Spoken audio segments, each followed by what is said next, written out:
start of the actual legislative session. So want to say hello to the committee members and want to thank them for appearing today. We also, it's a busy day at the Capitol. We've got budget hearings, so some members are at the budget hearings.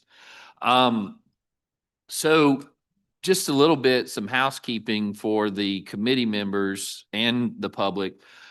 Judiciary A will be having our next meeting on October 23rd. Miss Pat is getting that all set up, so you could go ahead and put that on there. At this time, the topic or schedule is looking at youth court.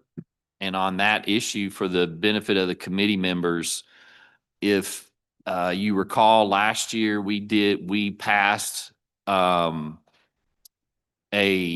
legislation requiring an audit of my kids in the youth court.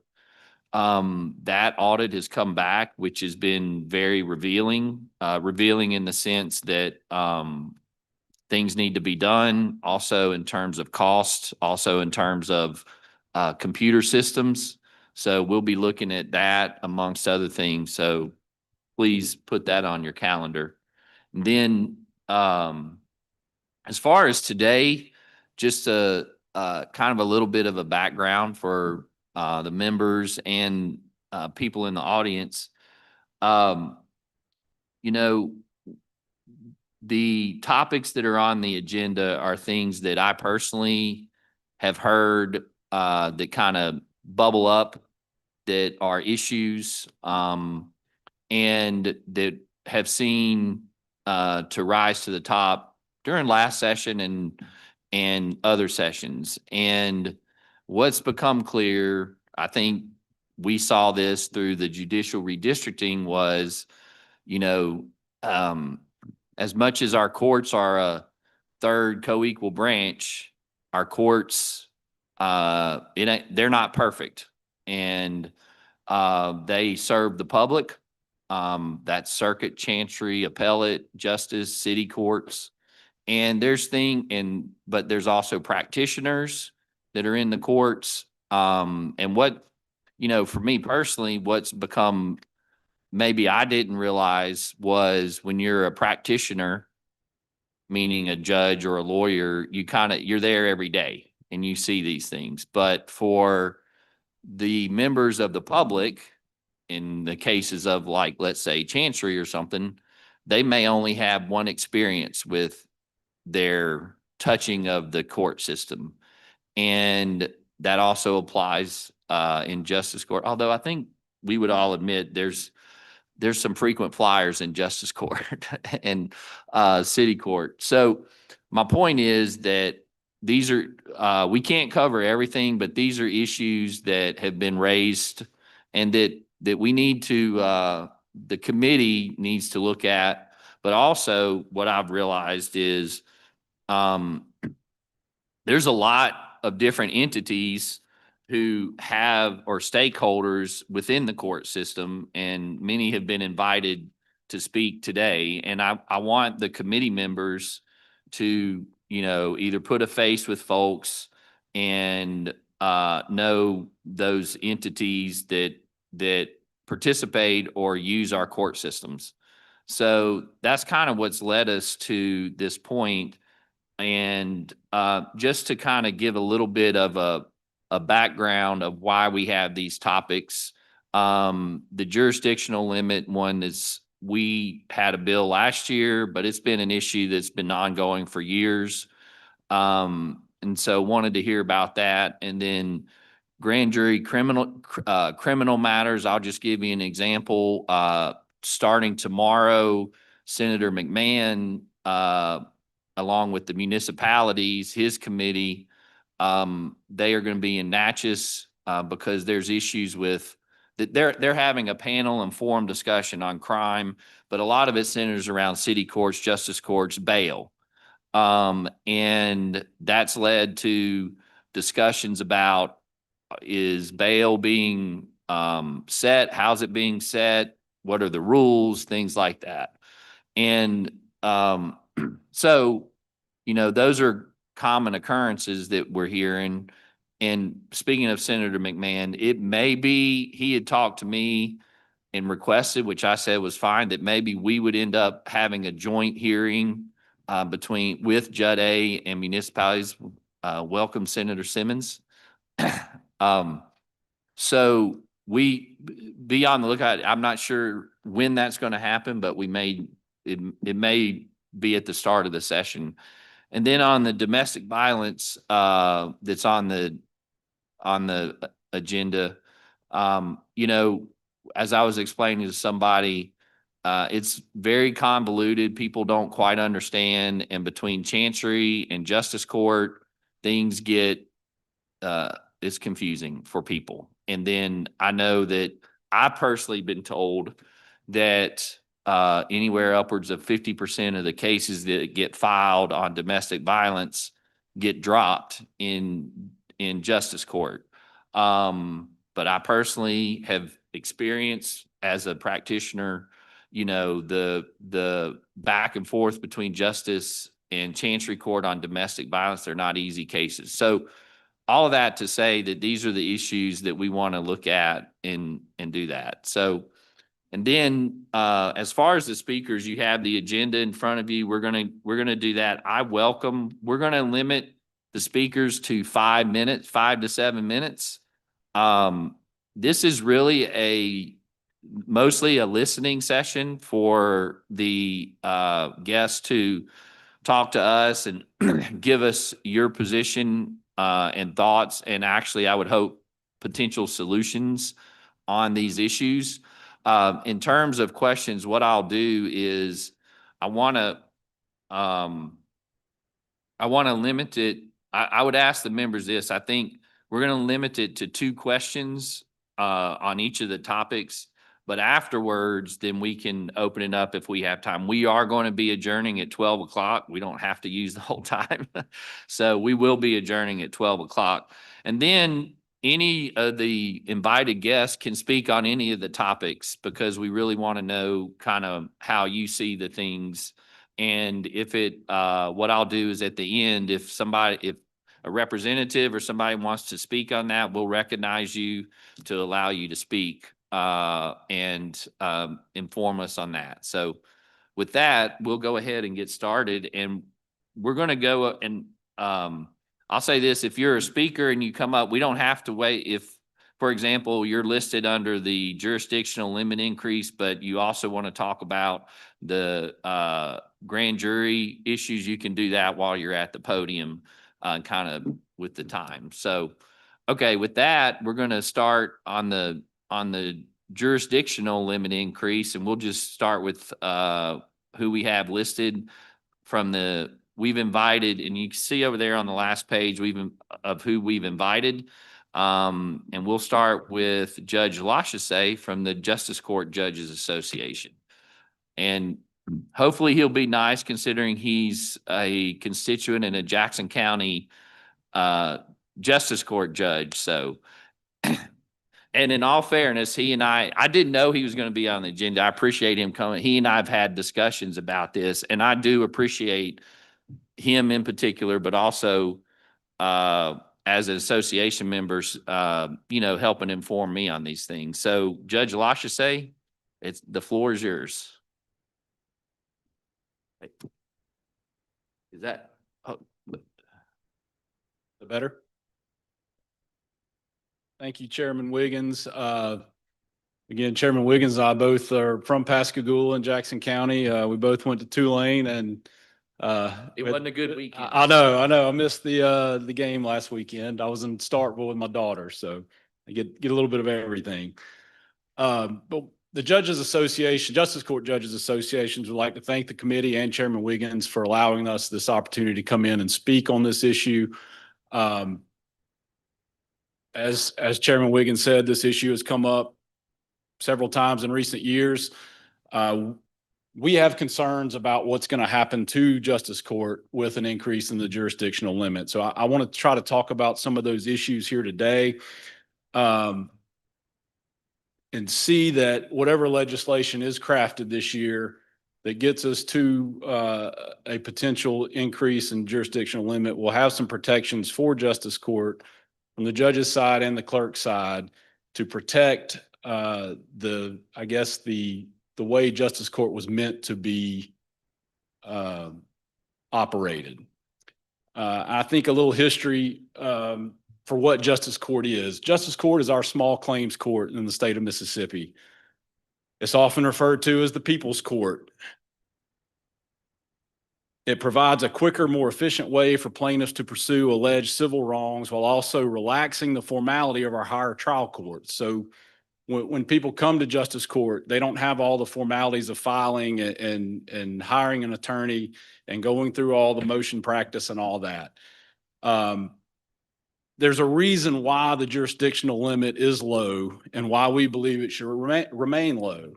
The $3,500 limit provides protections for those who get sued under these relaxed rules.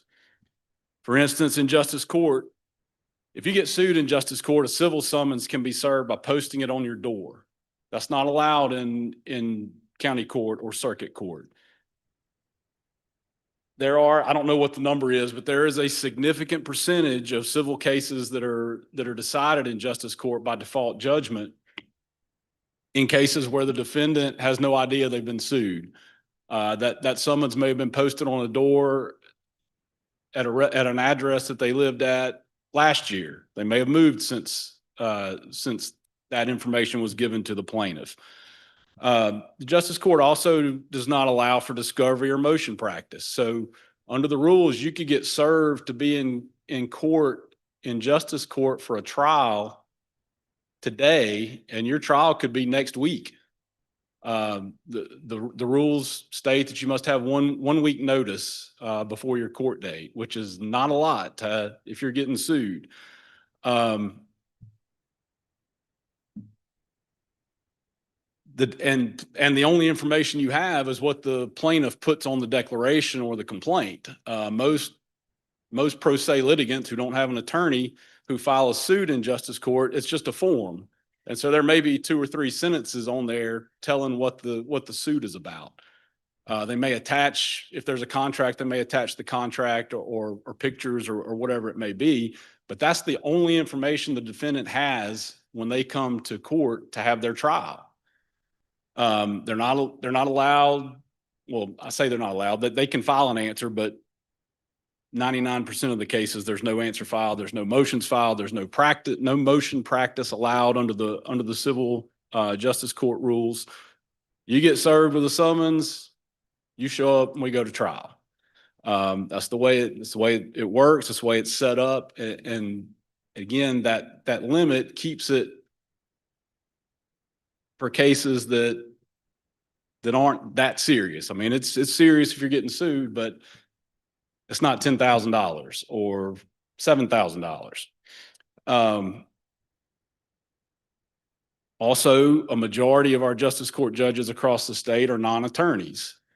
The reasons for this go back to the drafting of the Constitution, and those issues are still present today. The issues that we deal with in justice court civil cases are everyday issues like rent and eviction, neighbor disputes. We get a lot of those, low-level debt cases, and a significant increase in the jurisdictional limit is also going to bring an increase in the complexity of the legal issues presented in justice court. And it's also going to increase the number of situations where our non-attorney judges are asked to make legal rulings and legal decisions in situations where they haven't been trained or have the experience in those types of cases. A jurisdictional increase will diminish those protections. I mentioned the amount of $10,000 earlier. If I'm getting sued for $10,000, I want to be able to protect myself. I want to know what I'm being sued for. I want to be able to file a motion. I want to be able to conduct discovery. I want to be able to ask questions in a deposition.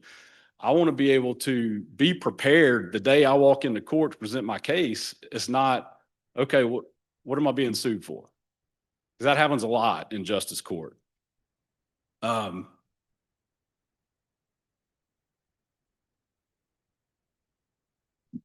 practical effect of an increase will be on the number of cases. And we just don't know what that's going to be at this point. And I don't know that there's any way for us to do that. We can look at justice court filings over the years, but that's not going to tell us what cases fall into certain amounts over our limit. We just don't know what, if a case is currently being filed in county court or circuit court with an amount in controversy of $5,000 to $7,000, we just don't know that. We may be able to look at circuit court records to get an idea of that, but there's just so much uncertainty. And when we're looking at justice court across the state, I say this all the time, it has to be one of the most diverse institutions in the state. We have, the small county versus the large county, the rural counties, just all of it. We have to, I don't know how y'all do it, come up with legislation that fits every county when it comes to justice court, because it's very difficult. And I get that. But an increase in this jurisdictional amount probably won't have a huge effect on most of the smaller rural counties. I'm from Jackson County. It's going to have a big effect on us. Earlier this year in January and February, we're already having discussions on what we can do to handle our civil caseload as it is. We don't have the staff in the clerk's office to adequately handle the civil cases that are coming into court. And we have civil court 2 days a week already. As an attorney, I have a good deal of experience in justice court in Harrison County. Very close with the judges there. I've handled thousands of cases in justice court in Harrison County. I see the way they've handled cases over the last 15 years, and I know that any increase is going to make it very, very difficult in Harrison County. They have, right now, their judges, and again, justice court judges are part-time. Their judges who aren't scheduled on duty come in anyway to help the judge that is on duty, because their dockets are so big, they can't get through them in a day. So they have 2 courtrooms in there, and so the judge who's not on duty will come in, and they all get along and they work together and make it work. But it's not, an increase there is going to cause problems. And I'm assuming it's the same way in the larger counties like DeSoto and Hines and Madison and the counties here around Jackson.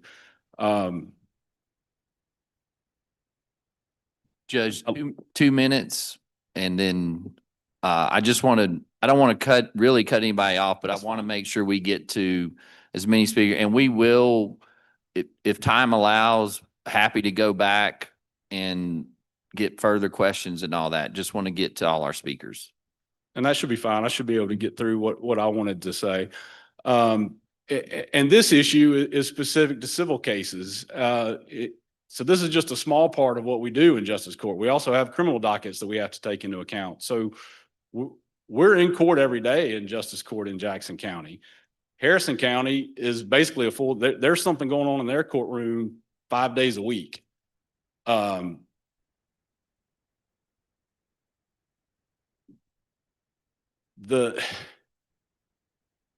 I guess I don't know specifically who is pushing this increase the most. I'm assuming it's the debt collection companies that are coming in that we get lots of cases from. And as it is, they're not precluded from filing those cases in court. They just have to go to county or circuit court. Justice court is not just a mini version of circuit and county court. We have different rules. We have the rules of civil procedure do not apply in our court. We have part-time judges. The clerk's offices are funded and operated differently than circuit and county courts and chancery courts. Yes. I'll address the clerks real quick. So that's another important thing, at least for me, is that any increase comes with the support that the clerks need to handle this caseload. It's important to note that justice court clerks are the ones who handle all of that. And most of those offices are already understaffed and overworked. And it's important to remember that they're not funded the way that circuit clerks and chancery clerks are funded. The justice court clerks have to go through the board of supervisors if they want to add a staff. They don't get to make those decisions based on the fees that are coming into their court. They're not fee-based the way that circuit and chancery court clerks' offices are run. So we want to make sure that in addition to our concerns as judges, that the clerks' offices are also given the support they need to deal with any increased caseload. I guess just in closing, for those reasons, the Justice Court Judges Association has talked, and we are of the position that we would remain neutral on any legislation that would raise the jurisdictional limit up to $5,000.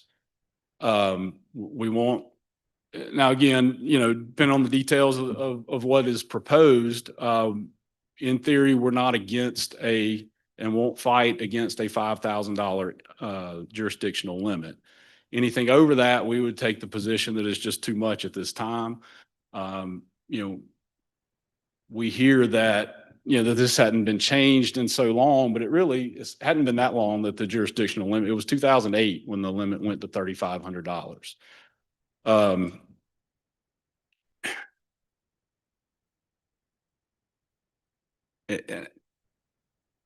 And what I hope that we can convey, again, I said it earlier, justice court, I know when we look at stuff and we see the hierarchy of the courts, it's important to remember that we do have we're different court. We're not just a little circuit court or a little county court.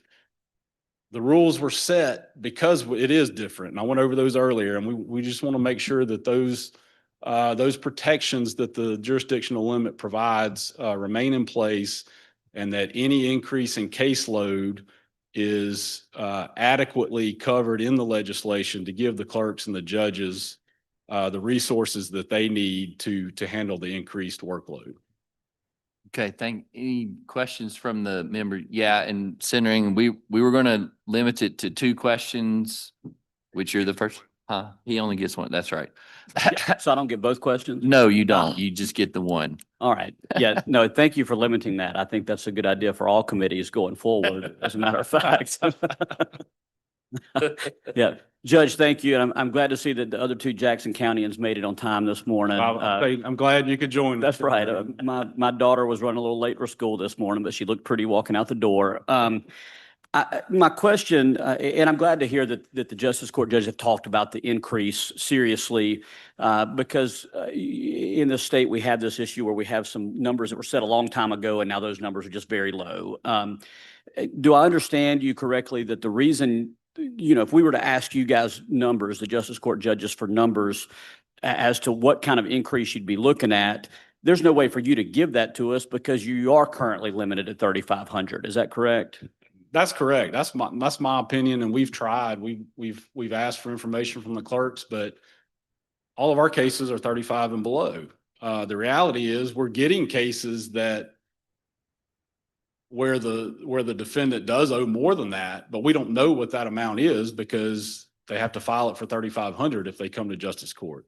Okay. And the way it works is, so if someone owes you $5,000 and you decide, well, you know what, it's better for me to file this in justice court for 3,500, it's filed for 3,500. So that's all we know is, hey, we may have this many cases that are filed right at 3,500. They may or may not be more than that. And it may be less than that, where the person just beefs it up and want to get paid for things that they're not entitled to get paid for. Okay, question 1B would be, if we bump this up, say if we bump it up to 5,000 or even double it, if we went to 7 or something along those lines, and we put a stipulation that the legislature is going to revisit this in 3 years or so, is that something that the Justice Court judges, and I know you have to talk with them, would you guys be willing to come back and tell us, hey, look, since this increase, this is what we've been looking at, and then give us those numbers to see if we can then increase it even further at that time? Absolutely. And that's, That's why we would prefer a smaller increase at this time to $5,000. And we may know within 3 months, hey, this is a huge problem, or hey, this isn't that bad. And we can come back the next year or the following year, 2 years, whatever it is, and say with actual numbers and say, okay, in Harrison County, we went from this many cases being filed and now we have this many cases.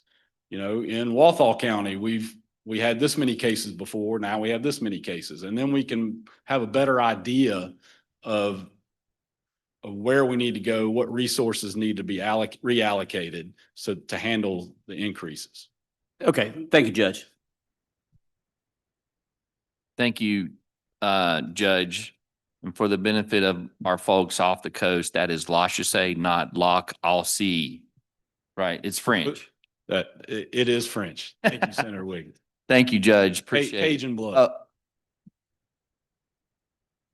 Senator England took okay, Senator Simmons, I said two people, two questions.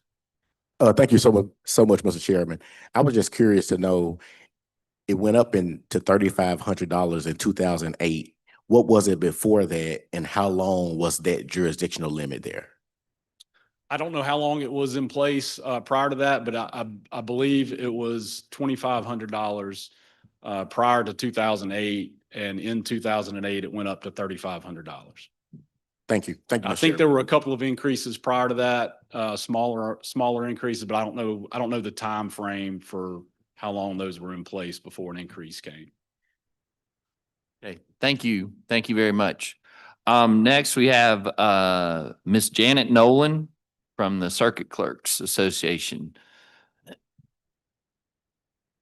And just a little bit of background. So I appreciate Janet weighing in during the session, this past session. And on this particular issue, as you heard from Judge Lasha say, there's if you're raising it in justice court, that means there's a natural effect on circuit court and thus the clerks. And so I appreciate her being here. So Ms. Nolan, we'll turn it over to you.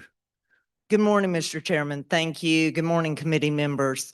We're pleased that you're allowing us to speak to you today. And my name is Jeanette Nolan, and I am the Marion County Circuit Clerk. And I'm here along with my colleagues, Durwood Stanton, the Carroll County Circuit Clerk, and Chad Welford, George County Circuit Clerk. And we're here on behalf of our association. So earlier this year, we did oppose the increase to the Justice Court jurisdictional limit because of the significant impact that we felt back when it was raised in 2008. I was a deputy clerk at that time in Marion County, and I can tell you it was significant. It was almost a 40% cut in filings with that $1,000 increase. Now, if you look at the years going forward, we regained. It was, I think, just that initial, it hit that sweet spot, for lack of a better term, of the filing limit. And so we moved on. And we are not insensitive. Our association understands that our citizens have a need for access to justice and speedy resolution. And we also realize that it has been 17 years since that increase in jurisdictional limit. Now, we are attempting to collect data and get sufficient amount of that data to give you fact-based and data-driven input. But we're early in that process. I don't have it for all 82 counties. What I can tell you is that I have enough input from a good cross-section of the counties across the state that raising the limit from $3,500 to $5,000, you're looking at a 15 to 20% reduction in case filings in circuit court. You go above 5,000, you just doubled that. Say if you went to $7,000, then you're talking 40%. Some counties, I'm told, might be a little bit more. Some might be more the 35% range, average of 40. And on the civil side, we are a user-funded court. The loss of those filing fees means less funds to operate our offices with, less funds for our personnel expenses, and the shift of those filings to justice court, which I understand is half the filing fee of circuit court, possibly means more reliance on county funds and state funds because justice court also does not collect two critical fees as part of their filing fees that we do. When a filing is made with circuit court, part of that filing fee is the $40 judicial system operation fund fee. And that $40 goes into the fund for subsidizing the judiciary salaries. Also, in our filings, we collect a $5 legal assistance fund fee. And that is a fee that is dispersed out to organizations that provide legal assistance to low-income Mississippians. I'd like to break it down in practical terms from our viewpoint. In Marion County, 20% loss in filings. So if we go up to that $5,000 limit, that's 100 less case filings in circuit court. And that is $8,500 reduction annually in my operation funds. I can tell you I have a part-time employee that I pay $9,100 annually to. So as you can see, pretty close in numbers. And I understand from your perspective, you may say, well, if you have less filings, you have less work. But in our clerk's offices, while the civil filings may reduce, we will still have the same number of weeks in court because of our criminal docket. That's what takes up our time in court. We will still send out the same number of jury summons, still impanel the same number of juries, still have the same number of grand jury meetings, still issue the same number of marriage license, collect the criminal fine payments, conduct elections and absentee voting. So the work, my point is, will continue. So please don't think it is a direct ratio. When you think about that reduction, it is affecting operations of the clerk's offices, the judiciary, and that legal assistance program. And we also want to acknowledge, as Judge pointed out, that $5,000 or $7,500 is a substantial amount of money. And if you are the one subject to the adverse judgment of that amount, you want your due process. You want your day in court. And he pointed out how service of process for justice courts is different. It is not governed by the same Mississippi rules of civil procedure that circuit court service of process is. Also, if you are the one that receives that adverse judgment, you want the ability to appeal, and you have that ability. And right now it comes over as a trial de novo and it starts all over because justice court is not a court of record. And I think that's important to also note when you're talking amounts that begin exceeding the $5,000, $7,000 range. It is not a court of record. However, Senator Wiggins and I, we had multiple conversations. And he did a great job about pointing out the important role that justice court serves as quote unquote, the people's court, which it is. And it is the entry point for many citizens' legal disputes. And like I said, their path to that speedy resolution. And our association, I want you to understand, we realize and we appreciate that as circuit clerks, we're here to serve the citizens. And so having this meeting today to get the input from all parties so we can hear each other's sides, I applaud you for that. So thank you. We understand, for instance, that landlords' rents have risen in 17 years. And we understand a landlord may have an eviction that has more than $3,500 demand. And we have no opposition if there was any way to raise the limit for evictions, because evictions are already heard in justice court.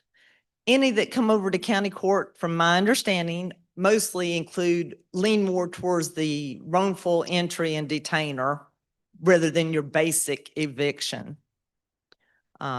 So that is just one thought. If that's one area that you're feeling like really needs to be addressed, if you raise the limit for evictions, you have not increased the justice court workload that much, and you've not affected the circuit court workload.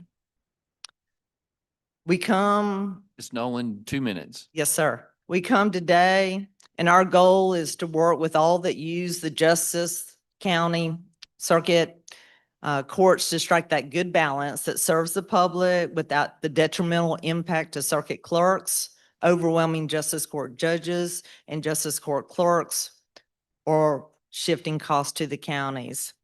So we appreciate the opportunity sincerely to share our perspective, and we remain available for any further information the committee may need from us. Thank you. Thank you. Senator Simmons, question.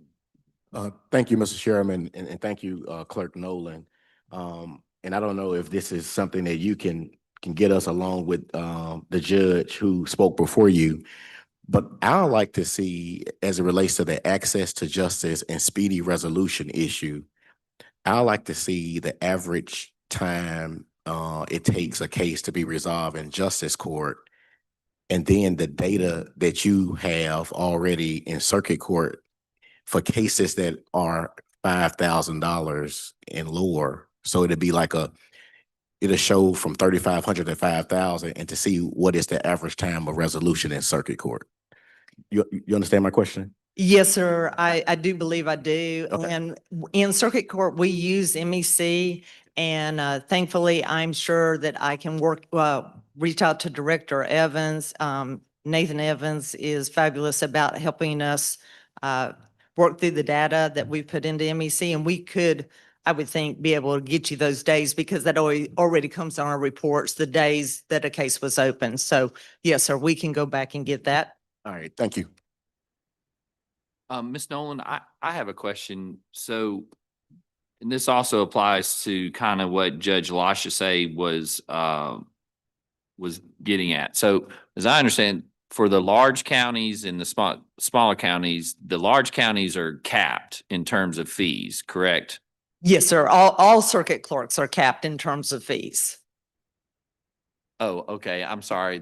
I mean, you cannot exceed a certain fee, level. Okay, the fees are capped, but I guess to run is there a cap on, as I understand it, the large counties tend to be capped in terms of what gets generated through the fees. Am I accurate in saying that? If I understand you correctly, Senator Wiggins, yes, sir. So the medium, large size counties, you're saying that they meet the cap and they're turning funds back over to the counties out of those filing fees. Yes, sir, that is accurate. The smaller counties don't have enough that they don't meet that cap. That's correct. Yes, sir. So that comes to to Judge Lashay's point, there does seem to be a divide between large counties and small counties. Yes, sir. And we would actually be opposite when he stated that the large counties would feel the bigger impact of a jurisdictional increase in justice court because of that large caseload shifting for circuit clerks. It's going to be the small counties that are going to feel the most detrimental impact of losing case filings. And, you know, you and I had talked, and I believe if we can get our hands on the data, I believe there's ways that we can look at things to find a balance, as long as the limit stays within that reasonable range. As he mentioned, $5,000. When you start talking 7,500 and 10,000, it is a huge detrimental impact. Yeah, and just to finish on that, to me, there seems to be this consistent theme of big counties and the rural, rural smaller counties. And then, as you've explained, it's a fee-based system and you pay for employees there. In your bigger counties, from that perspective, it's not as much because they're getting the amount of they're getting amount of filings that automatically it ends up being capped. And like you said, they return money. But I think this is an important issue because to Judge Lachey's point, there's 82 counties and I mean, we went through judicial redistricting. We know what the numbers are. The DeSotos and the Harrisons of the state have a tremendous amount of more filings / people than maybe Marion and Choctaw County. Correct. So I don't know, I'm just commenting because it seems to me that's an issue we've got to get a handle on, or at least get to the bottom of to try to get an answer. So. Yes, sir. And that was one other thing I just wanted to mention to the committee. When you are looking at raising this limit, please give us time to make adjustments to how we operate and our budgets if it is going to move forward. Thank you very much. Thank you. Appreciate it. Next is Patricia Woods from the Hinds County Justice Court and the Justice Court Clerks Association. And if I may be, I didn't know there was a Justice Clerks Association, so that's why this is good.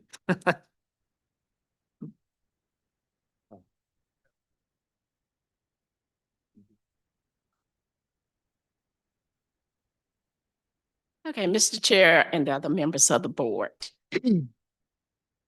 of the committee, I'm sorry. I am Patricia Woods. Upon graduation from the Jackson State University, I was appointed the Justice Court Clerk in 1984. From 1984, I served for 10 years, and I moved to Hinds County. I was appointed the Justice Court Clerk in Hinds County in 2006. So I am one of the persons that helped to reform the Justice Court system.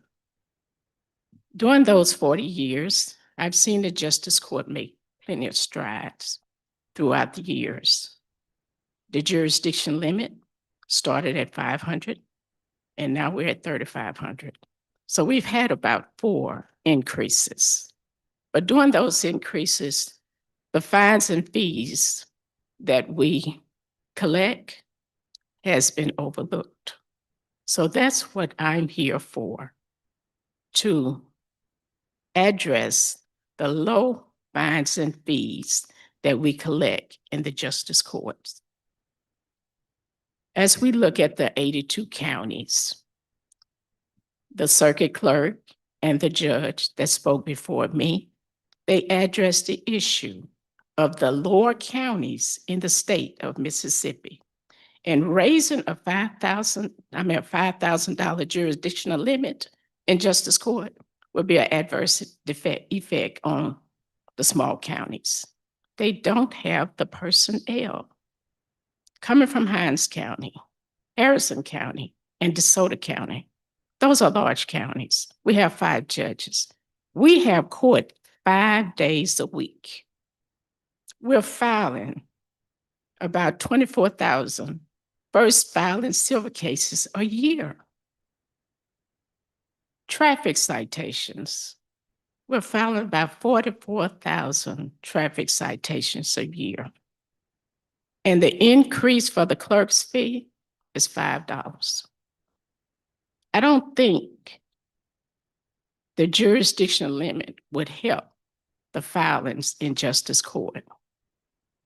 I challenge you to take a look at the auditor's assessment guide and look at the fines and fees that we collect in justice court opposed to the fines and fees that are collected in circuit court. Appealing a case from justice court, $5 is what justice court receives. $5 now, you can barely buy a roll of toilet tissue.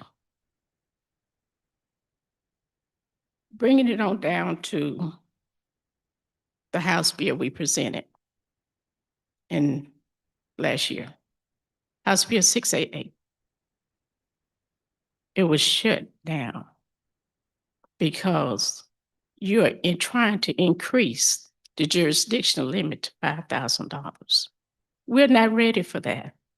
And I'm asking that you take a thorough look and assess the cases that are coming through justice court, the cases that are being appealed to circuit court and county court, and the cases that are being appealed from municipal courts. We all work together. But I'm asking you not to just dump cases on justice court. We have a lot of landlord-tenant cases in Hinds County. $3,500 is the max. Yes, some of these cases, these landlords settle for $3,500, knowing that they have more than $3,500 delinquent. But we're asking you to seriously look at the case filings in justice court before you make a decision to increase the jurisdiction limit to $5,000. Thank you. Any questions? Okay, thank you very much. Appreciate it. We're gonna have the Constable Association and Mr. Al Sage, and can you pull that up? While Al's coming up here, I just, for the benefit of the committee and go down. Thanks to our crack attorney staff here. The limits were raised. So 1986 was $1,000, 1995 was $2,500. So that's a 11-year gap. And then in 2008, it went from 2,500 to 3,500. So that's a 13, is that right? 13-year gap. And now we're on 17 years between 2008 and 25. So from a standpoint of consistency, we're at that stage. Yeah, Mr. Al, Yeah, thank you. you have the Mr. floor Chairman, for the constables. Members of the committee, I represent the Constables Association. I have Mr. Bobby Holloway with me, who is a constable from DeSoto County. He is the president of the association, and a couple of other people. Steve Howell, who's our videographer over here back here, from Grenada County, and Mr. Leon Seals, who's from Hinds County also. So I have them here, and I'm gonna let Bobby talk, but I wanted to say a couple of things, and I'll be glad to answer any questions. I go back, I thought I went back further than just about anybody around, but Mr. Woods, I think, maybe got a few years on me, but I remember going back to when I first started representing the constables was 1994.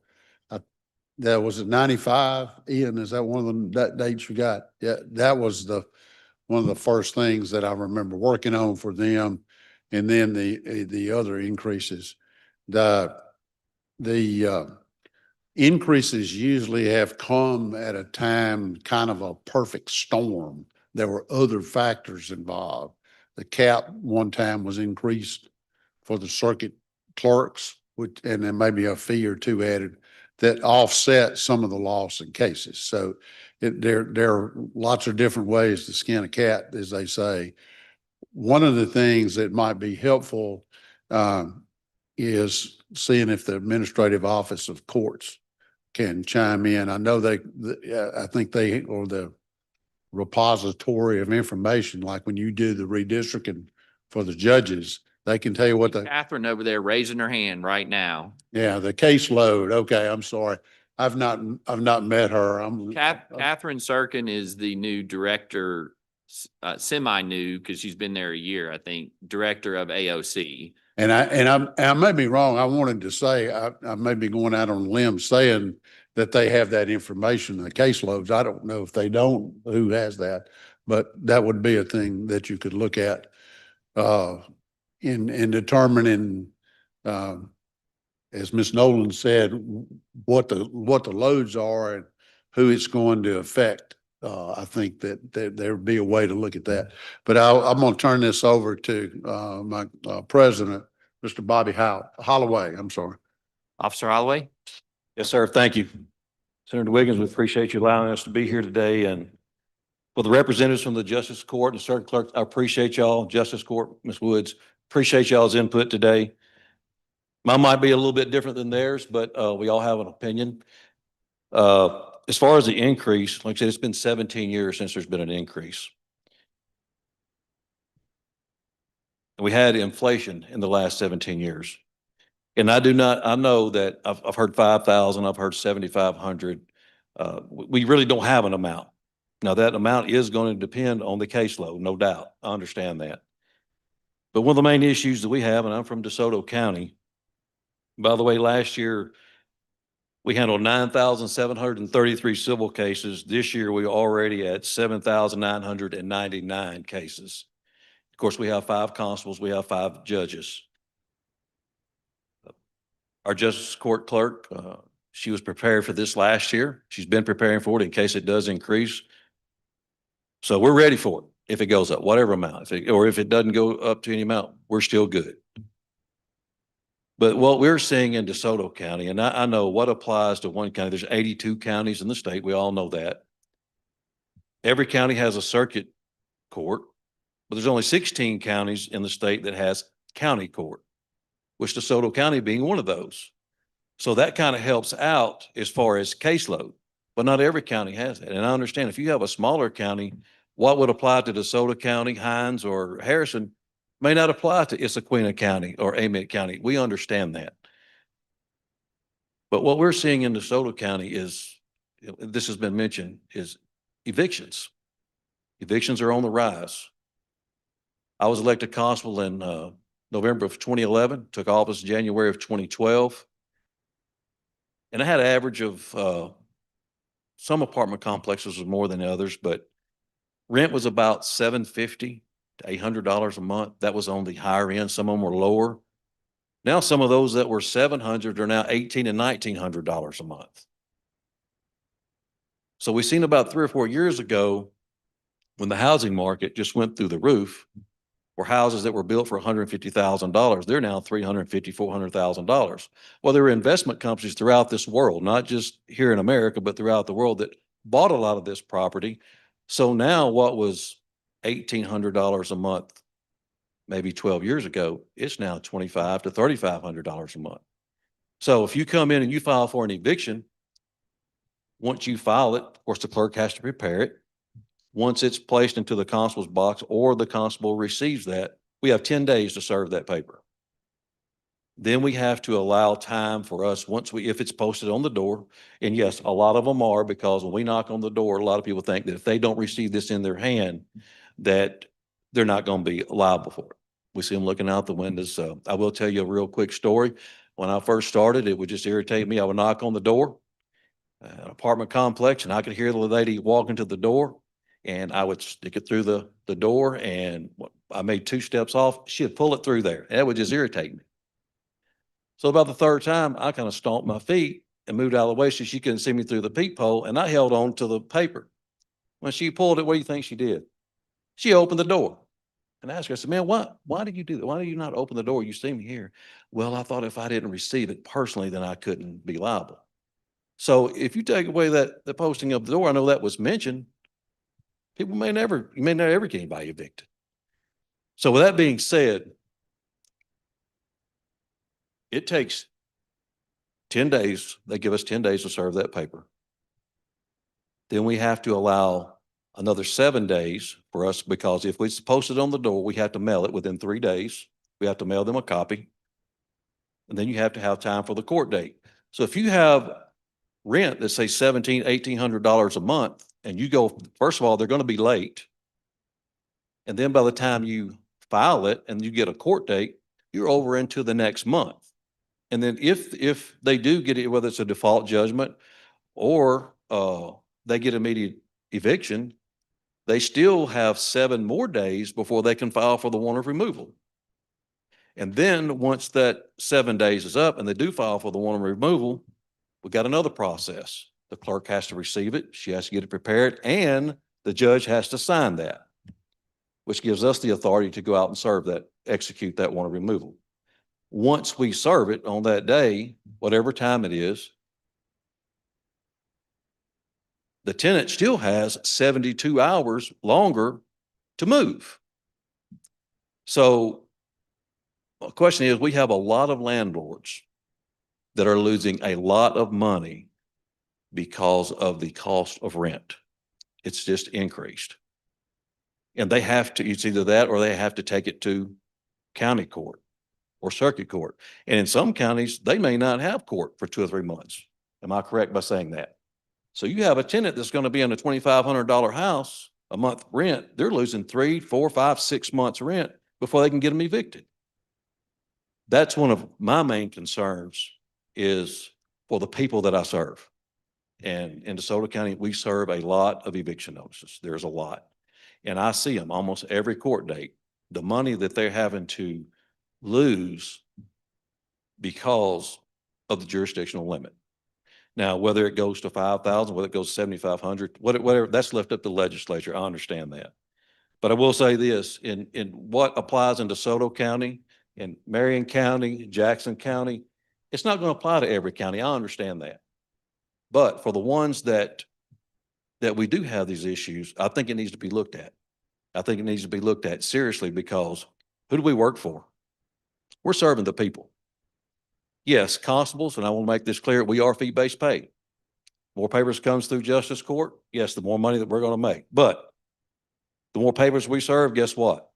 It costs us more money because we had to pay for our own vehicle. We had to pay for that gas. We had to pay for our insurance. That all comes strictly out of our pocket. And when I ran for office, I don't know of a constable in this state that would tell you I ran for office because of how many papers I'm going to get to serve. They ran for office because they wanted to be a constable. They wanted to be a public servant. And that's what we do. If you remember a few years ago during COVID,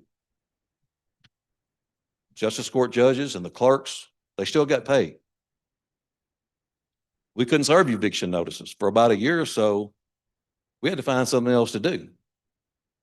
And I hope we never have to go through that again. So I'm just saying that the amount of papers or whatever, that's irrelevant. What I'm looking at is how we're going to be able to help the people that we serve through justice court get their day in court. Because the rules right now are actually tenant friendly. They're not for the landlord. It's a long process to get someone evicted now. And that's what we're looking, that's why I'm here today to speak for them. Like I said, it's been 17 years. We all know how much the rent is. And like I said, the rent in DeSoto County might be different than it is in, it's Essequina County or Amite County or something like that, or those counties. And it's not going to be fair to everyone, but I think it needs to be fair to the people. And that's who we're here to serve. Thank you and appreciate that. Yeah. Any questions? Any questions? Senator Yes, sir. Simmons? Mr. Simmons.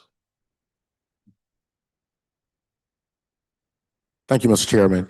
That fee that you all are paid to serve papers, is that actually in statute?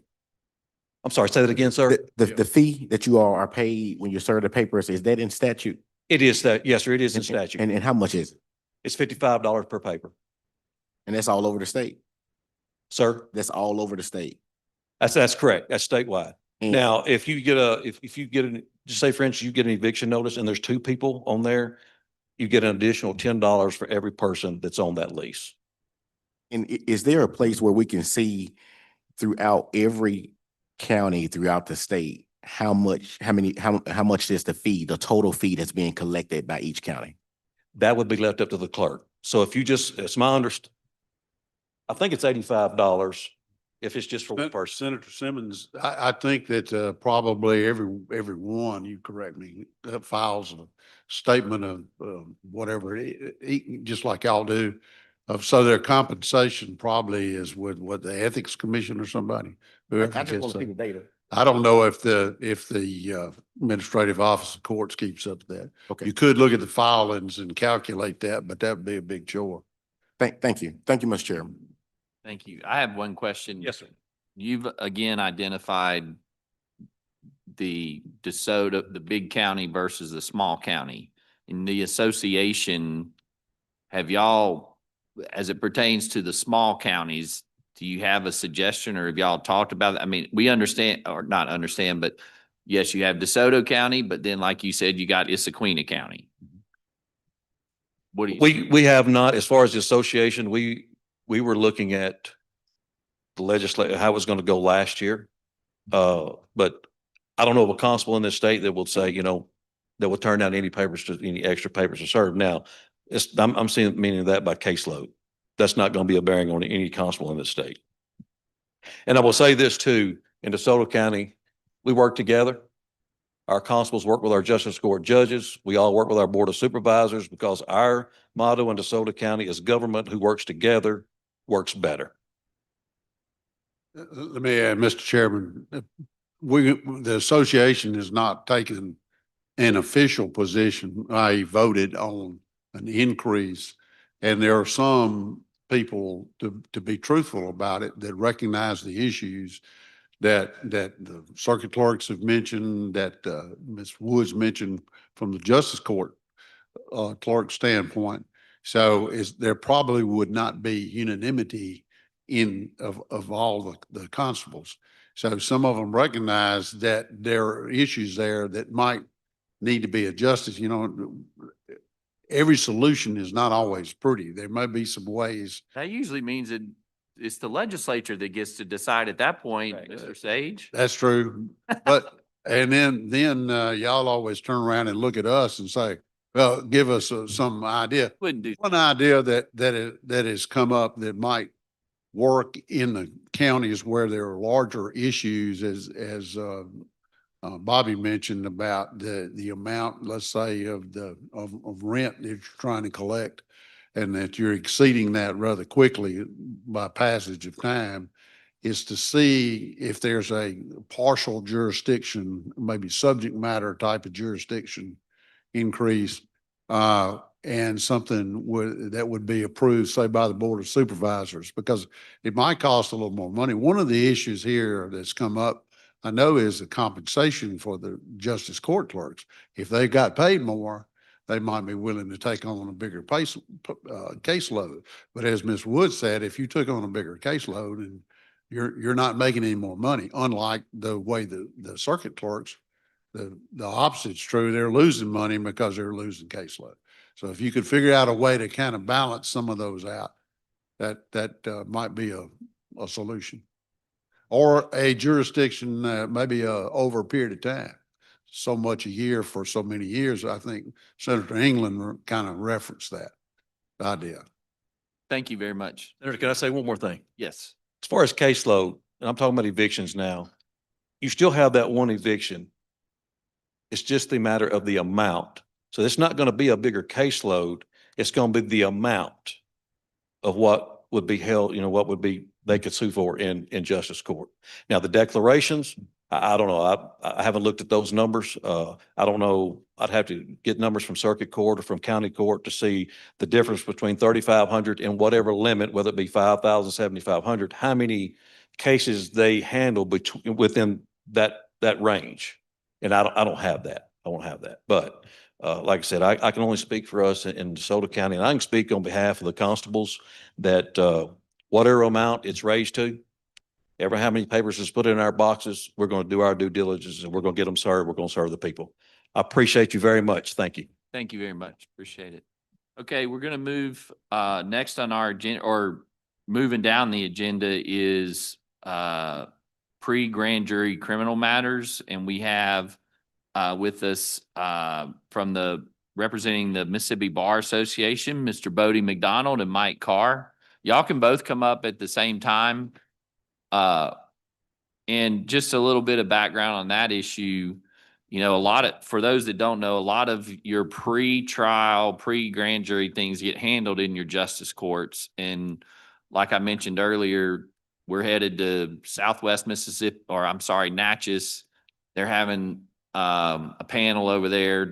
These are some of the issues that have come up. So the committee should hear about that. So Mr. Carr, I'm going to turn it over to you.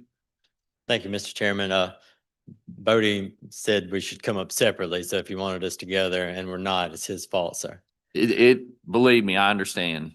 Again, my name is Mike Carr. I practice law in Cleveland, Mississippi with Carr Law Firm. There's 3 of us attorneys in it. We work exclusively in criminal defense. We have offices in Tunica and Cleveland, and we try a lot of cases. I've been practicing about 20 years, tried 100 jury trials.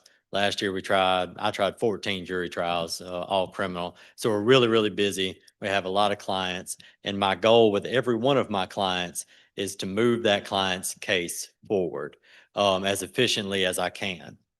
And I'm being prohibited from doing that through a couple of issues that I wanted to address today. I come here as an individual lawyer. I am the past section chair of the criminal defense section of the Mississippi Bar.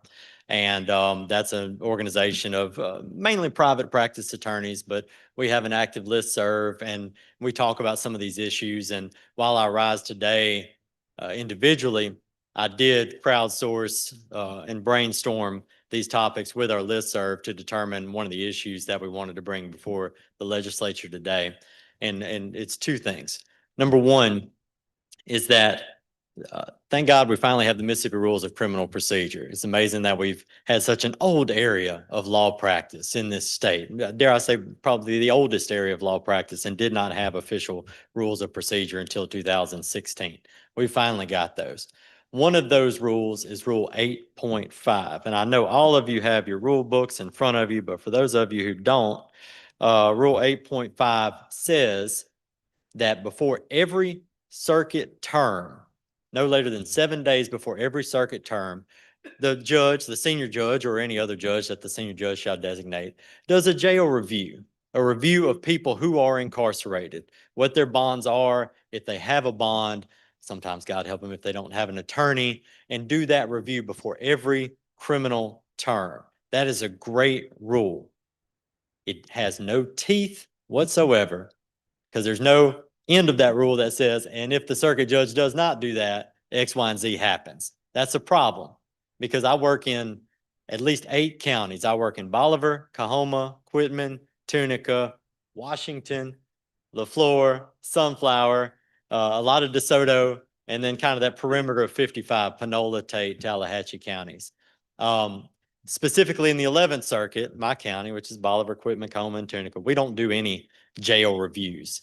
And it's a big problem because people sit in jail without access to justice for a long period of time. I'd like to see more of it in the 4th Circuit too. We have 3 judges. We have the ability for them to do this review. They're not doing it. A big problem of that is an understaffed district attorney's office in our circuit. We have a DA that is supposed to have 5 assistants.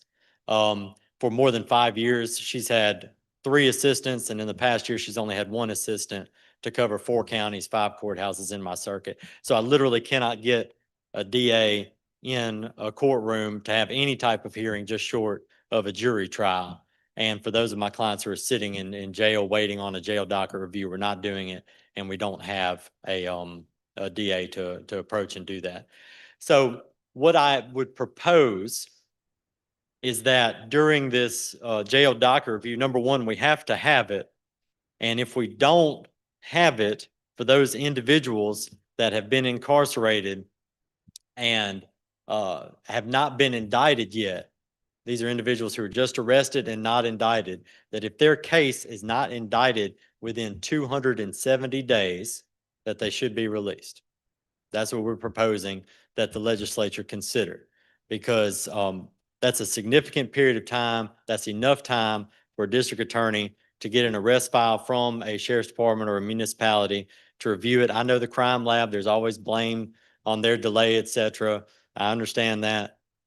There's delay on forensic pathology and getting a path in from the state medical examiner's office. I understand that, but we should be able to get indictments from the time of arrest within 270 days for incarcerated people. Now, the other side, what about non-incarcerated people? In Mississippi, we do not have a time frame. There's no statute of limitations from arrest to indictment, period, which is a huge problem. I have clients that get arrested, and a lot of time they're in very small municipalities, the Shaw, Shelby, Rosedale, these little towns with 2, 3, 4 police officers that are very rural. and an individual get arrested on a felony crime, a violent felony crime, such as an armed robbery, and nothing ever happens with the case file. And as defense attorneys, we can call and ask and call the chief of police and say, hey, where's this case file? Because my client got arrested a year ago. It has been turned over to the DA. What are you doing with it? We don't have to tell you that. It's an open investigation. Okay, fine. I respect that. I'll have that phone call 3, 4, 5 times. I can't get anywhere. My client made bond. He or she's out. But there needs to be a window of time, a statutory window of time from the time somebody's arrested, even if they bond or they don't bond, but if they bond, to the time that it gets presented to a grand jury. And if not, that arrest needs to go away on its own without a court hearing, without argument in front of the judge and the DA, but there needs to be a statute of limitations essentially on the time between arrest and indictment. I know bonds, bail bondsmen last 3 years. That's the statute. A bond is good for 3 years. And I get that. I have some cases where my clients are arrested and they wait 3 years and the bond's finally gone. And then sometimes they get indicted and then the judge is like, hey, I know this happened in 2021. What's the bond? Well, it expired because they took 4 years to indict this individual. But what I'm talking about is arrests, because I have clients who get arrested and nothing happens with their case, but they want to join the Army. They want to go to college. They want to work. And in the day and society that we live in, you have to pass a background check for everything. For everything. You're judged by your credit score and your ability to pass a background check and to a certain extent a drug test. I get that. But if it shows up that you have a felony arrest on your background and there's no disposition of it, that affects people's lives. That makes you less desirable as a hire. That arguably makes you a second-class citizen. We have to move those arrests along. You either mean it or you don't. They can't just linger out there. And right now we have a situation where they just linger out there. We need to put a cap on the end of that without having to have a court hearing on it. What the last thing I want to address, and what happens to me so often in the justice courts, and I'm sure this doesn't happen on the coast, but it happens up in the Delta some, is that I'll have a client who gets arrested on an armed robbery in 2023. He bonds out and nothing happens with the case. He's out on bond.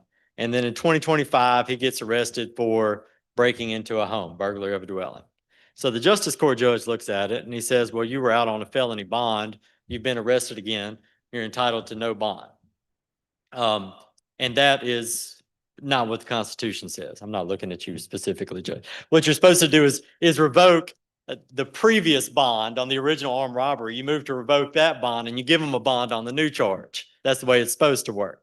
That's not the way we do it. But what ends up happening is now I've got a client who's incarcerated with no bond for an unlimited period of time because there's no jail review.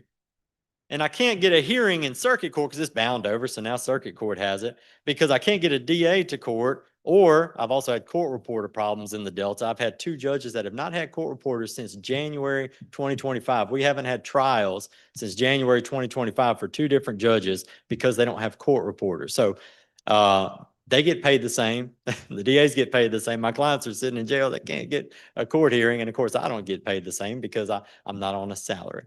But we've got to be able to move those cases forward. And with this situation where people are not entitled to bond, we have to find a way to remedy that. And that's getting them access to circuit courts. 8.5 is failing us because we're not doing it and it doesn't have any teeth. And then secondly, there's no deadline for people who are out on bond to ever be indicted, period. And I want the legislature to consider addressing those issues. And that's all I have. I'd like to turn to that to the floor. Yes, sir. I think actually that constitutional provision you're talking about actually reads if they're on bond and then they're indicted, they're revoked, or there has to be a probable cause hearing and the judge make the finding. I.e., the Constitution says there has to be a probable cause hearing to be had to make a determination if there was probable cause that a crime was committed while they were on bond. That's right. What you're saying is that doesn't seem to be happening. Well, it's not, and they're not revoking the original bond. Okay. They're just saying no bond because 2 strikes, And what I would like is, They're not setting a bond on the new charge that instead of revoke, but the constitutional provision in recollection is you revoke the previous, the That's- first one. that's right. And I want that to happen because that gives scrutiny again to the original charge, which is the one that's not moving anywhere. That's the one that sometimes is 2 or 3 years old. So let's bring in law enforcement on that, or bring in the DA on that and say, why haven't you moved on this one? That's the question. And if I can get that, whether it's in justice court or in circuit court, and it'll probably be in circuit court because when they say it's bound over, then circuit court gets jurisdiction. I need that addressed. And my problem is because my circuit court judges, again, have a large geographic area and one prosecutor and no court reporters. I can't get hearing dates, but that falls back on me because the families are calling me saying, hey, Carr, why can't you get my loved one a hearing? Why can't you get him a day in court? You know, and my answer is, I'm sorry, please be patient. Please be patient. The ball's in everybody else's court but mine.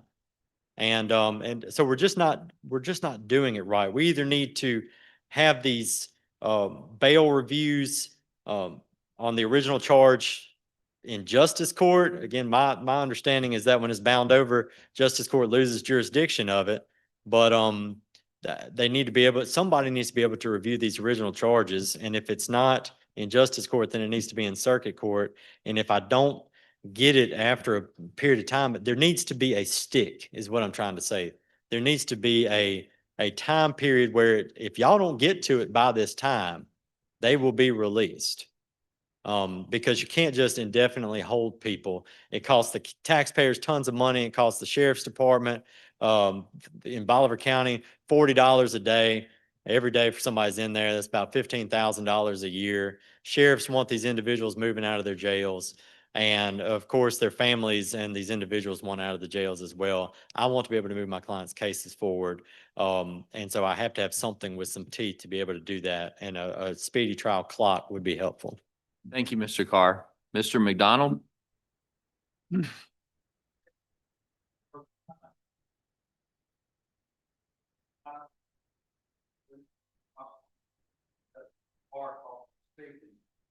Chairman knows and as other members of the committee know, I'm bald-headed because I wear lots of hats. Understood. I wear the hat as city prosecutor in Ridgeland. I've been the city prosecutor 16 years, but I also do defense work. So I do think almost I'm a unicorn. I have the ability to speak on these issues from different perspectives. Before being the city prosecutor, I was the city public defender for 4 years in Ridgeland and the city public defender in the city of Madison and the public defender in Madison Justice Court, and then a member of the public defender team in Madison Circuit Court. So I have seen it from all perspectives. I would start by saying to you that the issue, a little physics lesson here, we all know the seesaw, that thing in the middle is the fulcrum that determines which way the seesaw goes. There ain't no fulcrum here with bonds. The problem is that once in lower courts, we bind it over, that hot potato's gone. And so someone sits and then circuit court, rightly so, says, whoa, whoa, whoa, we don't have a case number. There might not even be an indictment. So rather than a seesaw, where the fulcrum says, whoops, it's now flipped to you. It's just like a 2x12, it's sitting out there flat and you go from one end to the other. And there's all this mystery in the middle. I was speaking with Mr. Carr beforehand and Judge, I'm gonna mispronounce your last name, Lachase. We live in totally different worlds. About 4 or 5 years ago, I spoke to a former circuit court judge, Chapman, on the drive in this morning. He couldn't remember this meeting, but we all got summoned to circuit court. We prosecutors, public defenders, judges of the lower courts got summoned to the circuit courtroom, and we were told, hey, we've been laboring under a false reality. We thought that the minute it was bound over, you lost jurisdiction. And they said, that's not true. You have jurisdiction in the lower court to set a bond or amend a bond until literally the moment the grand jury votes a true bill. And so that's the reality I've been now living under the last several years. But I have gone as a defense lawyer into circuits and asked for an amendment. And they say, oh, no, sir, fella, we can't touch that. I said, yes, Your Honor, you can't. No, you can't. Well, you know how that works. You can't argue with the judge. You shouldn't. So I would say to this body that one of the things that would help is a bright line rule of law that says this is when the lower court loses jurisdiction. Honestly, I benefit a lot as a city prosecutor from the fact that we're not a court of record. I can do and say a lot of things because they're not written down. But when things are not written down, People tend to do them emotionally. And let's just be real about this. In city court, I'm appointed, my judges are appointed. In justice court, judges are elected, and oftentimes it's like that scene from Beauty and the Beast when they're out there beating, wanting to kill the guy.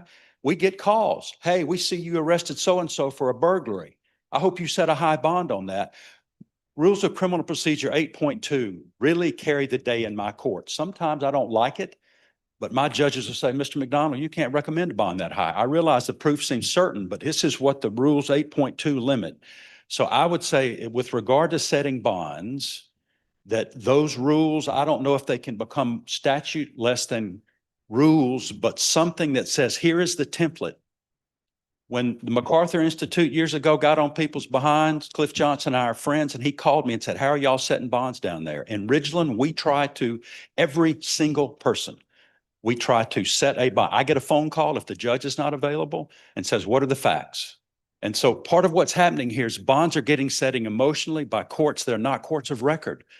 And so then they also think once it's bound over, it's done. I have nothing to do with it. It's not the crime lab's fault. I toured that thing years ago. It is a spaceship. It's amazing. But what I am told is as soon as we get people trained up, they get poached by other states. And so the crime lab is behind. In Ridgeland, when we bind over a felony drug case, it's going to be 18 months.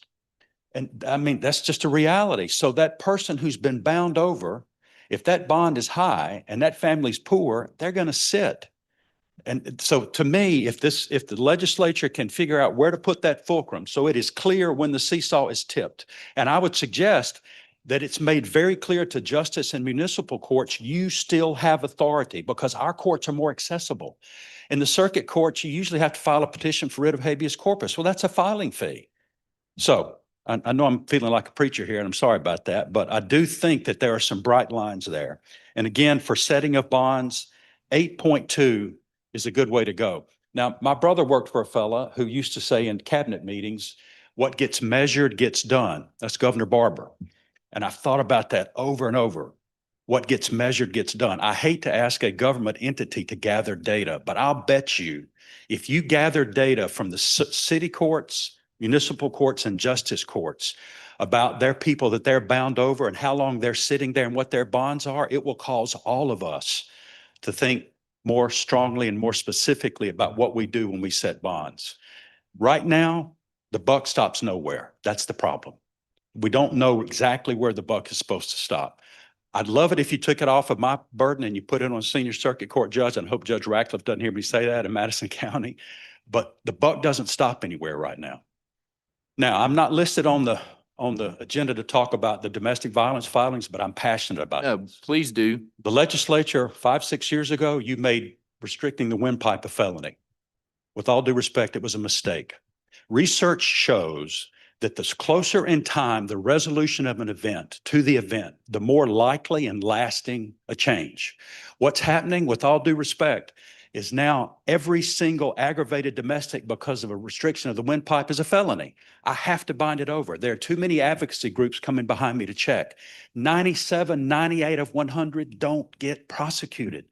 The victim who was already a victim of abuse, as the time passes, and our DA's office moves quickly, but as the time passes, they back up. They don't want to prosecute, but I can't keep it and handle it immediately as a misdemeanor. Every single prosecutor conference, we have them twice a year, every single one, there's a session for misdemeanor prosecutions on how you can prosecute domestic violence without the witness cooperating. Every single one. And it's because they're not cooperating. But I can bluff and I can push. I can at least get anger management or domestic violence counseling. If you will add an amendment, if you will amend that statute to include also a misdemeanor for restricting the windpipe, not just a felony. When it's a felony and it's domestic violence, I have to send it up. I can't tell you the number of times months later I get a remand letter from the DA's office. So those are my 3 points. I do think if y'all can make it a bright line rule of law, this is when jurisdiction changes. If you will find a way to ask us all to give you some numbers, what gets measured gets done, it will be a wake-up call to all of us, the circuit courts as well. And I will say this, our circuit court is very good about doing that review that was mentioned by Mr. Carr. They do that.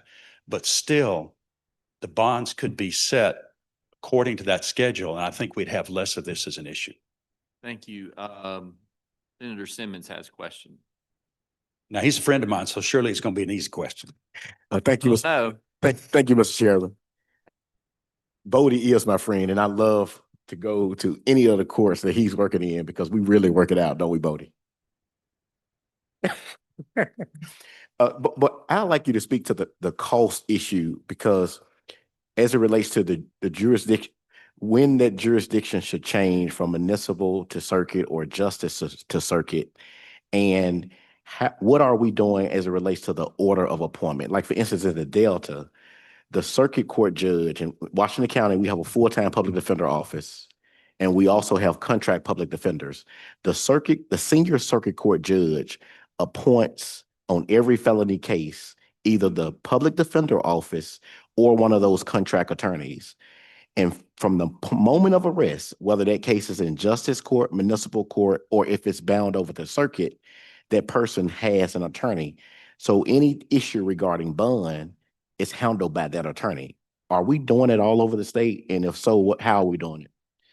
So Senator, you and I know that we have those clients that wear us out, right? So yes, Judge Ratcliffe and Madison and Rankin, in fact, just last week, I have a copy in my file over there. He issued a local rule that now reminds us that the original public defender, Brent Jones, the moment he shows up, yesterday was our court day. We have court on Tuesdays, and we try to be efficient and move things along. We don't go through this long proceeding of do you own any property? I mean, we basically make a quick call, and usually it's a default to having the public defender get involved.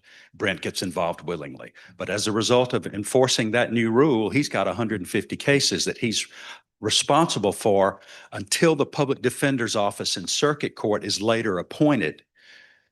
We all know in here, those of us who are practitioners, that the squeaky wheel gets the grease. And so those people, while now they do have on the record a lawyer, if they ain't hollering and their family's not hollering from jail, they're going to sit. It's just that's just the reality. They're going to sit. But I think if there are some bright line rules about bonds and them being reviewed, and we try to in Ridgeland, Brent tries to say, hey man, this guy's been sitting a while. Let's bring him back down.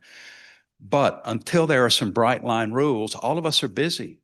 We've got other clients to take care of. So there's not a construct right now. There's not a protocol that demands when things get done, because still it's that 2x12 that's 12 feet long, and it doesn't have that fulcrum in the middle saying, whoops, it's on you now.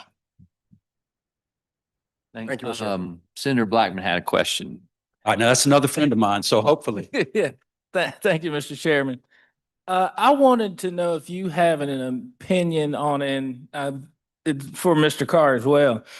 When a person gets a bond set, do you have an opinion on if it should just be like the cash bond and an ankle monitor, or cash bond or ankle monitor? Because I'm running in the criminal defense practice where they're trying to get both.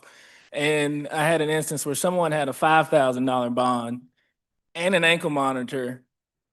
So he ended up paying $9,000 over 2 years on that ankle monitor on top of the bond he has. So do you have an opinion on? Senator Black, before I answer, I need a bulletproof shield because Mr. Sage is going to pull a gun on me right here. Okay. Well, I was going to say, you're up here officially as representative of the Bar Association in the prosecutors section and defending the section. Well, and as a prosecutor too, I believe, by the way, that within 25 years, we're not going to have bonds anymore. We're going to insert in someone's arm a device that allows us to monitor what they're taking into their body, where they are all the time. So I have tried to move in my court more to the electronic monitor, but they're not cheap. Mhm. And the bonding folks, I think, see that too, because some of them are getting into that, which to me raises conflict of interest issues, because if you're a bonds person and they're getting their electronic monitor from you, why are you going to violate them, right? But to answer your question, as I understand it, municipal courts cannot require cash bonds, so we don't. I do not like them to have to pay money to us to bond out when they owe us money in the first place. So we try not to go down that path with them. Cash bonds make it tilts that seesaw in the favor of the prosecuting court, because when your client comes to court, they've already got the money for the fines on the books. And so there's a real pressure you plead guilty because they don't want to give you the money back. It's an issue that I don't know a lot about, but in my court, I'm trying to move more toward the electronic monitor because that to me is going to get their butt back and they're going to know we're watching them. Thank you. Thank you, Bodie. Appreciate that. I think did we have somebody from the prosecutors that was here? Okay. All right. Got you. Okay. Would you like to, do you have anything to present or to speak on? That's.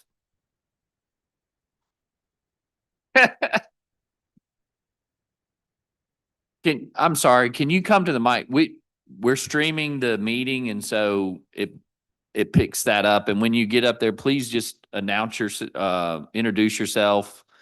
So everybody that may be watching, understands that too. Thank you. My name is Laurel Brinkley. I'm an assistant district attorney for the 15th district. I work mainly in Marion County.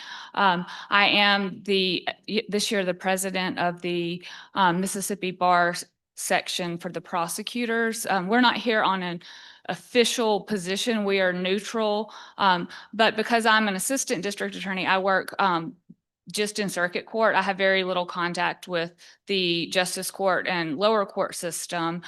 So because of that, Bodie McDonald had a lot more knowledge and experience in the lower court. Not all cases that go to felony circuit court, all cases that end up in circuit court go through a lower court first, but there's a lot of cases in lower court that don't reach the circuit court. I think we are, or I am of the position, anything that's going to make the system move efficiently, that is, if someone is entitled to bond, that they are getting their chance to make that bond, and everyone, if you're showing up, you should be entitled to a bond. As far as the DV filings, I will say I've worked a lot of the special victims cases and agree that there's a real struggle sometimes with keeping a domestic violence victim with a case for the long process of the circuit court prosecution and felony. So having different tools and charges available in our tool belt can always help. Thank you. If I may, we've got a little bit of time on what you brought up. I've heard it said in different capacities, but you know, and I think it was mentioned just setting bonds at, let's just call it astronomical amounts or whatever, because this person may be a threat or whatever. But my understanding is people are entitled to bonds. That may be going back to Rule 8.5 of setting the bonds. I mean, as a prosecutor and all that, I mean, that's how you see it. Am I right in saying that? I would say that every case or circumstance can be different. If there's a range that we're looking at that's set out in the rules of criminal procedure, I'm in agreement that we should stick with that. There are exceptions when somebody is a threat or danger to the public, that's a flight risk, that those specific situations should be taken into consideration. And if it falls under something where they are a flight risk and a danger, I think that there should be a way to go about bringing that in front of a court. Usually it's because they have run that we are moving to revoke a bond or amend bond conditions because they're posing a threat in some way. Okay, thank you. Any questions? You're reaching your limit. Okay, one question. Thank you, Mr. Chairman.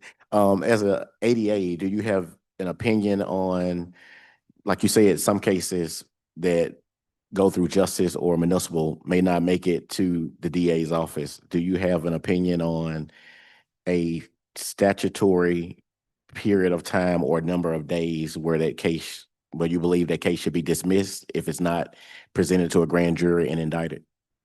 I do not think that there should be a bright line number of days. If the jail reviews are happening, which in our county, we are doing the jail reviews after every court term with a judge, whichever judge is there. And so if there's a reason that something is taking a long time, we have to defend that to the judge and the reasons why. And we get put on the spot every court term if there's somebody who's still there, and our jails don't want to be paying for them if there's not a good reason. Our judges aren't going to keep them in jail. So the 90-day jail review is a solution, but it has to be followed.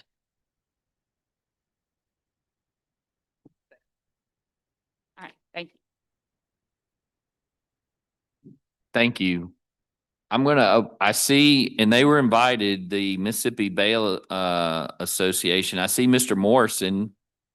Would you like to weigh in on or present to the committee what we've been talking about? You don't have to.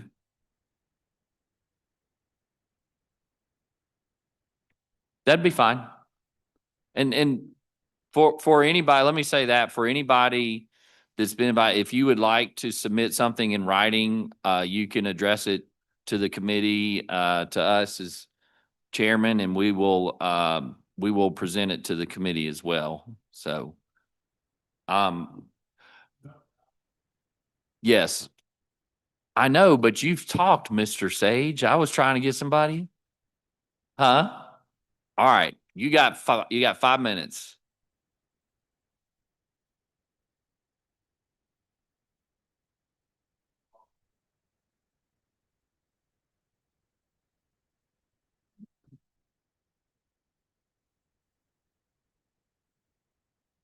If you would get the microphone, because we have the streaming, so everybody can hear.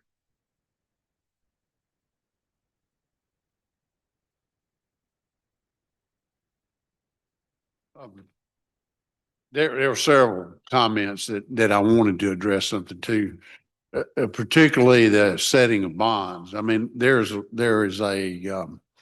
you've got guidelines, you've got rules. Mr. McDonald referred to that. I think it's 8.2, but the rule 8 is about release and the setting of bonds. So the amounts are supposed to be set within those guidelines. There's a low and a high. And there's a long laundry list, and basically they're set on the basis of the need for that person to show up in court and public safety. You're not supposed to just set a bail bond or any amount if there's not some need for it. So that's set out in the rules. I think that's the law, set out in the law. In the past 8, 9 years, we've had some cases and some actions by particularly the MacArthur Justice Center at Ole Miss that have eroded what I consider some of the basic protections, the basic reasons for having bonds, and that is to get the person to show up in court and for protection of public safety. So part of this is whether or not you you set a bond, a bail, an amount, so someone can get out of court. And we've all can sit here and tell a lot of stories about people who should not have had a bond set, or it should have been really high. Because it's kind of like if you get some skin in the game, then people are going to act right. One of the reasons that the bail bond business exists is because the people in the business make sure the person shows up in court, and they try to make sure that they behave while they're out, if they're out on bond, because you can get the bond forfeited. The person can be back in jail if they get arrested, and then that negates the bond. But I mean, you can have problems with your client. But the main thing is to get the person back in court. That's the reason that the bond exists. If you don't do that, what you're seeing is a lot of that And what you're seeing is an erosion of the respect for the courts, the justice system as a whole. And I can tell you lots of stories. I don't want to get off on it, of people, failures to appear multiple times. And the courts, I'm kind of somewhat amazed that some of the judges are not holding people in contempt. They need to enforce their own authority, and people need to be held in contempt if they don't pay their fines, if they don't show up for court. They need to basically be punished somehow. You're not going to get anybody to do right, as we say, unless that happens. And there's a problem in collecting fines. One of the problems is some years ago, we changed the rule about suspending driver's license. We need to go back and give the judges that tool so that they can suspend driver's license. At the time, the time period was 10 days. When you changed the rule, you changed it to 90 days. And now the judge's hands are tied. And sometimes you could say this is the clerk's hands, because they're in a position of collecting fines. They really shouldn't be in that position, but to a certain extent, they're in that position. So if you don't have a really good tool of being able to enforce that, then they're not going to be able to do that part of their job. So now it's 90 days. If a person has had a fine imposed and they haven't started doing something about taking care of that fine within 90 days, I think they deserve to be under the possibility of losing their driver's license, it being suspended. Everybody says, well, you want them to go to work. Well, you're talking again, 90 days. If they haven't done anything in 90 days, then somebody needs to take a little bit more severe action to get them to do that. There's some estimates that I've seen that there are $350 million in fines out in justice court. I don't know if that includes municipal. I don't think it does. That's a lot of money. And we've heard people talking about the fact that you've got different fines to support court. Well, if you could collect the fines, you might not have to have some of those. One thing, and Mr. McDonald touched on this, about the jurisdiction of the municipal and justice court judges when they have to bind a case over, and there apparently is some confusion. And I believe some of the county and circuit judges think that they don't have jurisdiction. And they, particularly when there might be some drug rehab ordered or monitoring ordered. So if I don't know if that needs some clarification. I can't talk really intelligently about that, but there seems to be some confusion. But I think what he said was that the judges really still have jurisdiction. It's kind of like title to property. You got jurisdiction's got to be somewhere. The case can't be just floating around in the ether out there. And so some judge, either county court or circuit court judge, it needs to have jurisdiction so the case can proceed before the grand jury hears the case. So I think there's some confusion about that. I'm going to stop. I didn't know if you had anything else you want to talk about. I'd be glad to try to answer any questions, particularly about setting bonds. And let me say this one thing. There's a conflict in the law. Y'all fixed a gap this last time, Mr. Chairman. I think it was your bill. Some years ago, we advocated and the legislature passed a provision that deals with cash bonds. There is a real growing trend right now for a judge to set a cash bond of 10% of whatever bail he or she sets. So that's essentially, I guess, in the 10% comes from the premium on a bond is 10%. You're supposed to charge and collect that amount. So they set the cash bond at 10%, but the provision in the law which is now both in the municipal court code section and the justice court code section, says that if the person who's accepting the bond takes less than 25%, then the bond reverts to whatever amount is going to be collected. And so you could post a bail bond in that amount.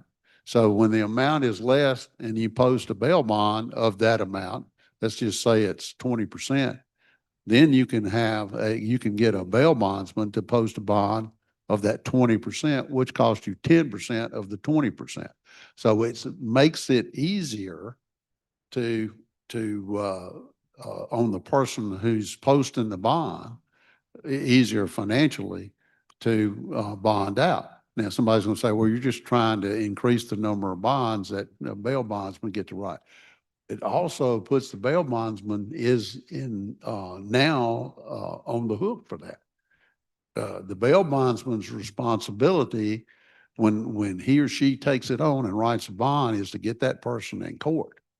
And they're not going to do it. I've heard this is anecdotal. I don't believe this. One of your colleagues has told me that he's aware of someone taking a bond for $5 on a fairly substantial amount of money, taking $5 to write the bond. And I said, I don't believe that's true because there's too much responsibility for a substantial amount of money. But if there is a bondsman, the point being the bondsman is on the hook. If that person doesn't show up in court, they're on the hook. And they're not going to take a small amount and write a bond. There is a meeting tomorrow I'm aware of about 30 mayors in Southwest Mississippi who are concerned about the cash bonds that are being too low. Right. I'm going to yield to Senator Simmons so he can ask a question. I'm sorry, Mr. Chairman. I'm not trying to usurp your authority. Yeah, Senator Simmons. Thank you so much, Mr. Chairman. I know the chairman said he wanted to get out of here by noon today, and we heard today that the constables, when they serve their papers, they get paid $55 per service. So my question to you, Al, were you getting paid per word today?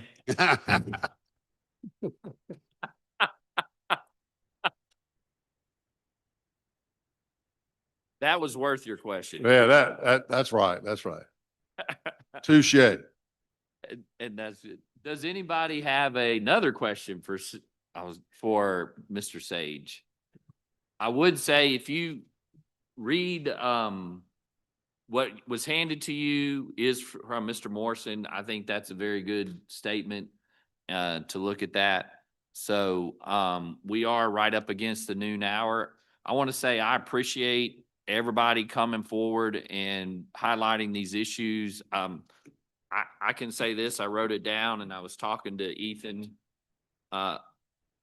Word data is all over my sheet. So we've got to figure, I'll be talking to Ethan.